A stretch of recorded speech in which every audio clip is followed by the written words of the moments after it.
नमस्कार, मैं हूं शैलेंद्र। न्यूज़1 की सांध्यकालीन समाचार सेवा में आप सभी का स्वागत है। प्रस्तुत है आज की प्रमुख खबरें। दूसरे चरण में 1093 यात्रियों को पुणे से रीवा लेकर पहुंची विशेष श्रमिक ट्रेन। जांच पश्चात गृहग्राम भेजे गए यात्री। मंदिरालय खोलने के विरोध में चिरौलानाथ की शरण में पहुंचे पूर्व विधायक सुखेंद्र सिंह बन्ना। कोरोना विस्फोट को बढ़ावा दे रहे हैं निजी बस संचालक।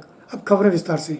कोरोना संक्रमण लॉकडाउन के बाद पलायन कर रहे प्रवासी श्रमिकों के दूसरे चरण में आज विशेष श्रमिक ट्रेन पुणे की उरेली स्टेशन से चलकर दोपहर 1:30 बजे रीवा रेलवे स्टेशन पहुंची, जहां पर विभिन्न जिलों के 1093 श्रमिकों को एसडीएम फरीन खान, डीएसपी यातायात मनोज वर्मा, सीएसपी शिवेंद्र सिंह बघेल के नेतृत्व में स्वास्थ्य विभाग अमले द्वारा स्क्रीनिंग की गई। तत्पश्चात स्वयंसेवी संगठन सेंट्रल किचन द्वारा बने भोजन की व्यवस्था कर आए हुए यात्रियों को बसों के माध्यम से उनके गृहग्राम को रवाना किया गया।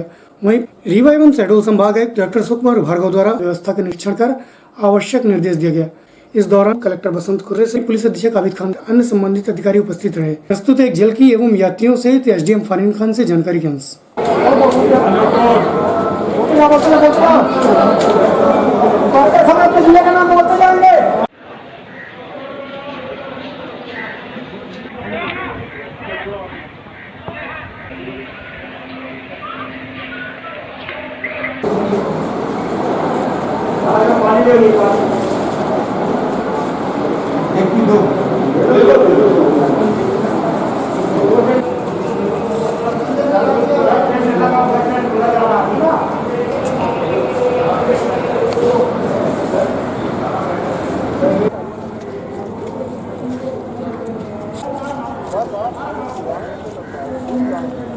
नहीं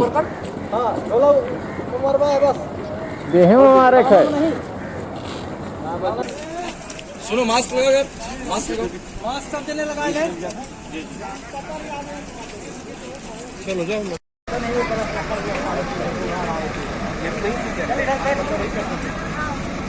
कहाँ जाओ? कौन से गाँव जाओ?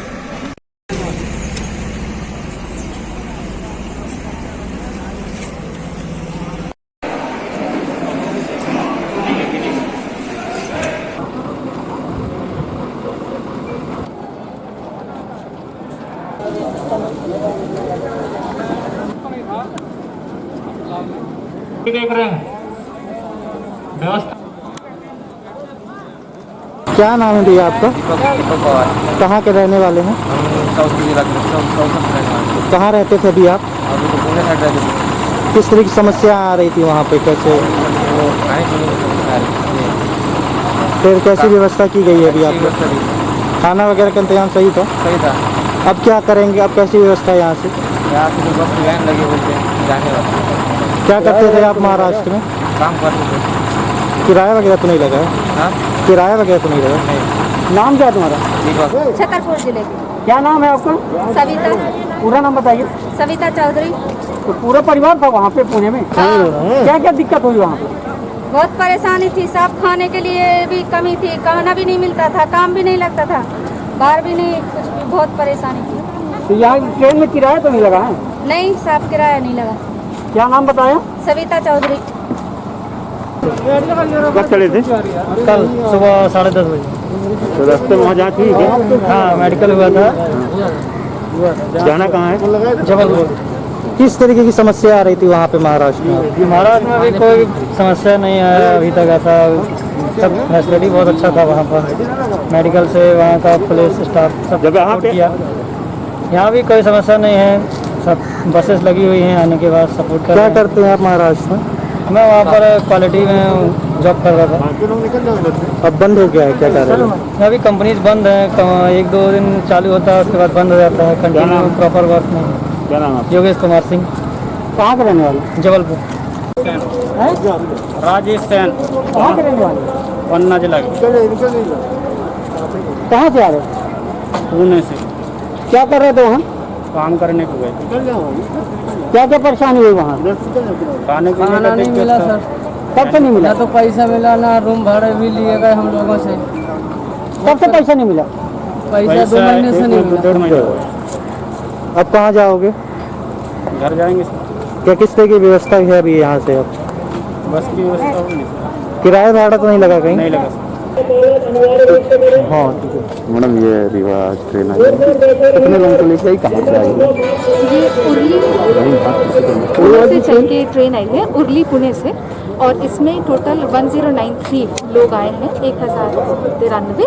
इनमें से 550 लोग जो हैं वो रीवा जिले के हैं और बाकी अन्य ज़िलों के हैं, जिनके लिए जैसे पिछली बार व्यवस्था की गई थी सेम उसी तरह इस बार भी यहाँ पर उन लोगों को बिठा करके ग्रुपिंग करके फिर अलग अलग ज़िलों में भेजा जाएगा और रीवा के जो लोग हैं उनको जनपद वार करके उनके जनपदों में भेजा जाएगा। मैडम जो यहाँ से बसें जाती हैं उनमें किराया लगता है, तो इसमें क्या? नहीं, यहाँ की बसों में कोई किराया नहीं लगता, ये तो शासन की तरफ से भेजा जा रहा है। बाहर की बसों की शिकायतें आई थी जिनके खिलाफ कार्रवाई करते हुए आरटीओ साहब ने 4 बसें आज जब्त कर ली हैं और एक तहसीलदार साहब ने जब्त कर ली है।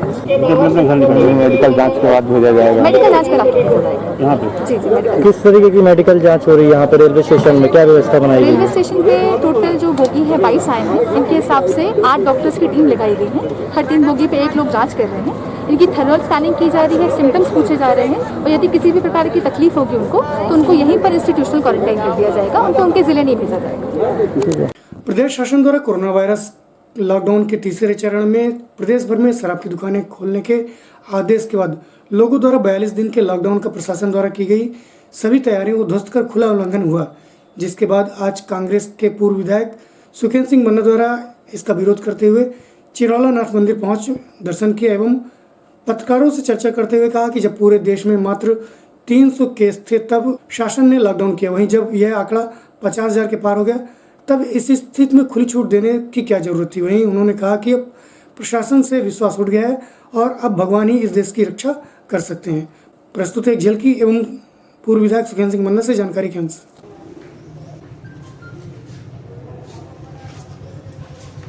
हाँ रुक लो, अगर मान ले ऊपर भाग जाता है ना 60 के ऊपर तो एग्जिट कर देना है ना, अगर करता ना टेस्ट कर लेता है ठीक है।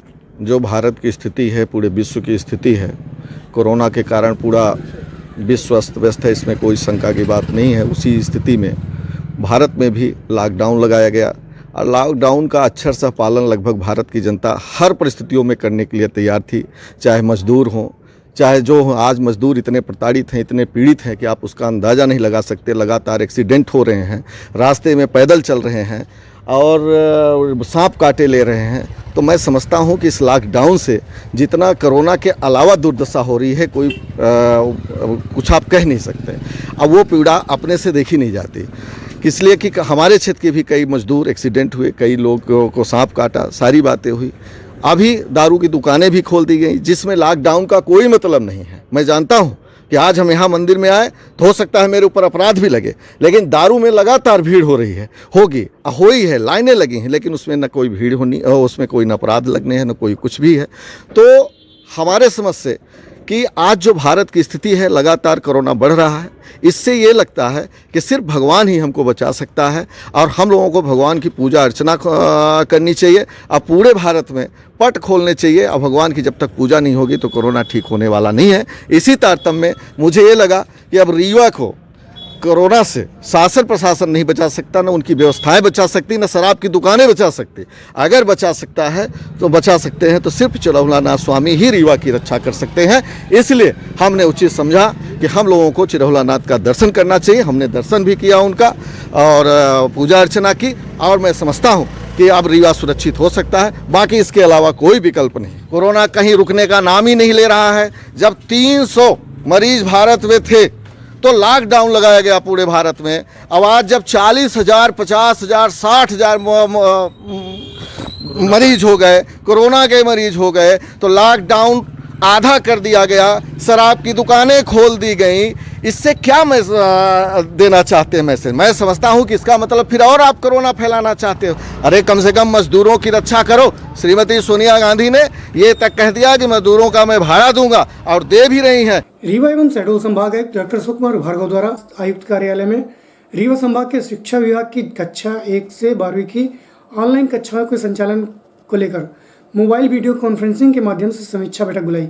वहीं इस बैठक में जिले के डीओ डीपीसी डाइट प्राचार्य से सीधे संवाद स्थापित कर डिजिटल लर्निंग एनहांस प्रोग्रामिंग की चर्चा कर इसे प्रभावी तरीके से गुणवत्तापूर्ण शिक्षण सामग्री उपलब्ध कराने पर जोर दिया। इस दौरान संयुक्त संचालक अंजनी त्रिपाठी, जिला शिक्षा अधिकारी RN पटेल सहित अन्य संबंधित अधिकारी उपस्थित रहे। प्रस्तुत है एक झलकी। व्यापक स्तर पर करा सकते, उन्हें शिक्षण सामग्री के साथ जिम्मेदारी निभानी होगी। जिला स्तर के हमारे जिला शिक्षा अधिकारी का विश्वास है कि संभाग के सभी जिला शिक्षा अधिकारी, डीपीसी, डाइट के प्राचार्य और जो संबंधित प्राचार्यगण हैं और जो संबंधित शिक्षक हैं वो इससे जुड़े हुए होंगे। आज आप सबसे बातचीत करने की आवश्यकता इसलिए पड़ी कि मध्य प्रदेश शासन ने डिजिटल लर्निंग एनहांस प्रोग्राम जो शुरू किया है, उसका मकसद ये था कि कोरोना वायरस की वजह से हमारी शिक्षण संस्थाएं बंद हैं, हमारे विद्यार्थी स्कूल नहीं पहुंच पा रहे हैं, घरों पर हैं, लेकिन उनकी पढ़ाई किसी भी स्थिति में रुके नहीं और वे निरंतर पढ़ाई से जुड़े रहें।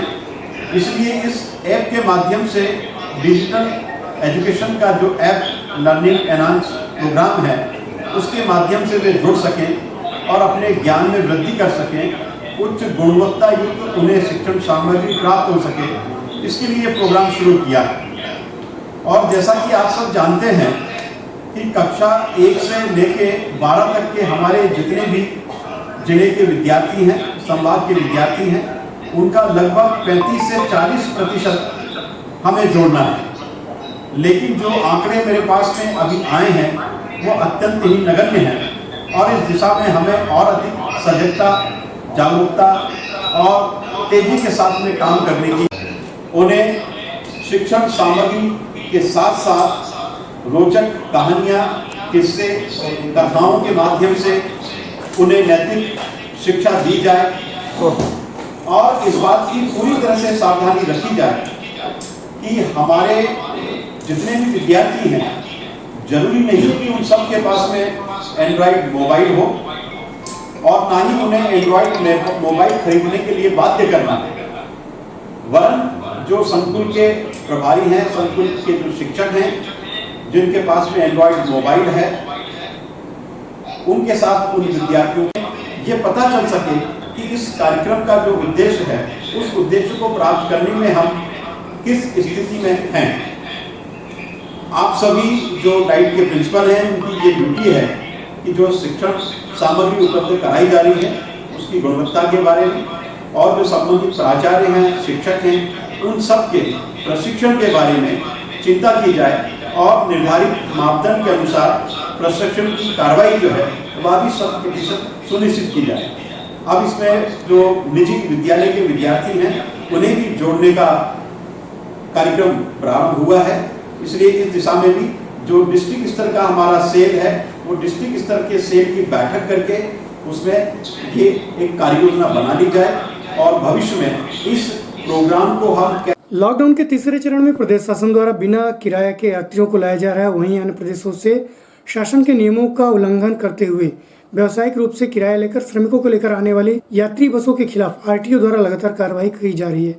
इसी कड़ी में आज सूरत से चलकर रीवा आई बस क्रमांक यूपी 92 AT0245 पर किराया लेने एवं टैक्स चोरी के तहत कार्रवाई करते हुए बस को पुलिस कंट्रोल रूम में पहुंचा दिया गया। वहीं इस प्रकार आने वाले यात्रियों की जांच न होने के कारण कोरोना विस्फोट को बढ़ावा मिल रहा है। प्रस्तुत है यात्रियों एवं आरटीओ मनीष त्रिपाठी से जानकारी के अनुसार। कहाँ से आ रहे हैं आप? सूरत से। कौन सी बस से आए? ये बस का ना सिंह। तो आप लोगों को किराया लिया गया है? हाँ, 3000 लिया गया है। एक आदमी नहीं दिया तो उससे परेशान करके बोला कि अभी यहाँ दूंगा तो सभी लोगों से पैसा लिए? सबसे पूरा पैसा लिया। कितने लोग आए हैं? हम लोग 4 लोग हैं ना। 60 आदमी हैं। लोग 4 लोग हैं तो 12,000 रुपये दिए हैं और वो लोग भी दिए हैं। 7 लोग हैं तो 21,000 दिए हैं और जितने लोग बैठे थे वो सब लोग दिए हैं। क्या नाम है आपका? अनिल शर्मा। कहाँ से आ रहे हैं आप? सूरत से सर। क्या परेशानियाँ आपको झेलनी पड़ी? तो वहाँ सर हम लोगों को न खाना न पीना, सूरत में कुछ नहीं देते हैं, बोलते हैं कि जाओ एमपी वालों से मांगो, बल्कि इंदौर में हम लोगों को नाश्ता और खाना मिला है साहब। बस 3 दिन से भूखे हैं हम लोग। अब भाड़ा का भी पैसा देना पड़ता है। रूम वाला बोलता है कि अब भगा दिया है। बस वालों ने कितना किराया लिया? 3000 रुपये लिया साहब। बस का नाम पता है? बस को यही सिंह बस है साहब, सब कोई सिंह बस से आए 60 आदमी। ये गुजरात से एक बस आई है सिंह ट्रेवल्स, उसमें 3-3 हज़ार रुपये वसूला जा रहा है, उसको अभी खड़ी करवा दी गई है क्या? हाँ बिल्कुल, ऐसी गाड़ियाँ जो कि कॉमर्शियली चल रही हैं, लोगों से किराया लेके आ रही हैं और टैक्स नहीं पे कर रही हैं, तो हम उनको नियम विरुद्ध मानते हैं और ऐसी गाड़ियों पे कार्रवाई जारी है। कल भी गाड़ी जब्त हुई थी, परसों भी जब्त हुई थी, आज भी कार्रवाई चल रही है। लगातार ये कार्रवाई चलती रहेगी। लगभग 60 मजदूरों को लेके आया गया है, उसमें 3-3 हज़ार रुपये से ज़्यादा। बिल्कुल, इसीलिए उसको जब्त किया गया है। देखिए, मध्य प्रदेश शासन किसी भी तरीके की कोई भी किराया किसी से नहीं लेता है। ऐसी गाड़ी जो बाहर से आ रही हैं तो उनको लिए बहुत ज़रूरी है, आप बाहर से आ रहे हैं और किराया लेके आ रहे हैं तो फिर आप नियम का पालन करिए। उस नियम के तहत उनको यहाँ टैक्स कटाना बहुत ज़रूरी है। तो बिना टैक्स पे किए आ रहे हैं, इसलिए इन पे कार्रवाई की जा रही है। मजदूरों द्वारा बताया गया कि जबरदस्ती पैसा वसूल हुआ था। हाँ, तो बिल्कुल अगर ऐसी स्थिति है, बिल्कुल हमारे भी जानकारी में आ रही है, तो इसलिए उनको जब्त किया गया है और लगातार इन पे कार्रवाई जारी रहेगी। जो बस ऑपरेटर्स ऐसे हैं जो कि गुजरात से डायरेक्ट सूरत से अपने यहाँ आ रहे हैं और लोगों से पैसा ले रहे हैं, और ख़ास तौर पर ऐसे विषय जहाँ पर ओवरलोड भी आ रहे हैं तो ओवरलोड की भी चालानी कार्रवाई हो रही है, और प्लस जो है उन जो टैक्स की चोरी करके आ रहे हैं उन पर भी टैक्स वसूला जा रहा है।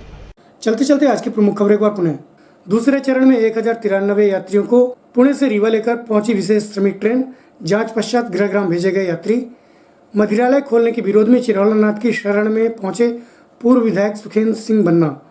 कोरोना विस्फोट को बढ़ावा दे रहे हैं निजी बस संचालक। आज की खबरों में बस इतना ही। कल पुनः उपस्थित होंगे नई खबरों के साथ। तब तक के लिए हमें इजाजत दीजिए। नमस्कार।